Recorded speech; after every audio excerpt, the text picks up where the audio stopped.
বঙ্গবন্ধু শেখ মুজিব শিল্পনগরে পানির চাহিদা মেটাতে সমুদ্রের নোনা পানি পরিশোধন করা হতে পারে একথা জানিয়েছেন অর্থনৈতিক অঞ্চল কর্তৃপক্ষ বেজার নির্বাহী চেয়ারম্যান শেখ ইউসুফ হারুন।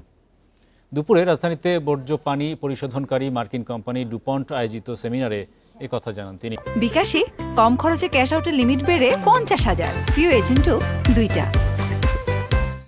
বলেন 2040 সাল নাগাদ বঙ্গবন্ধু শিল্পনগরে দিনে 100 কোটি লিটার পানির চাহিদা তৈরি হবে। তিনি জানান বর্তমানে গভীর নলকূপের মাধ্যমে প্রতিদিন 5 কোটি লিটার পানি উত্তোলন হচ্ছে, আরও 10 কোটি লিটার পানি পেতে 2টি পরিশোধনাগার নির্মাণ হচ্ছে। মেঘনা ও ডাকাতিয়া নদী থেকে দিনে 50 কোটি লিটার উত্তোলনে চট্টগ্রাম ওয়াসার মাধ্যমে একটি প্রকল্প বাস্তবায়নের পরিকল্পনা আছে। তিনি বলেন বঙ্গবন্ধু শিল্পনগর ছাড়াও সাবরাং ট্যুরিজম পার্ক, মহেশখালী অর্থনৈতিক অঞ্চল, চীনা অর্থনৈতিক অঞ্চল, ভারতীয় অর্থনৈতিক অঞ্চলে পানির চাহিদা পূরণ করা অত্যন্ত কঠিন হবে। Industry, health and public-private partnership, Bangladesh investment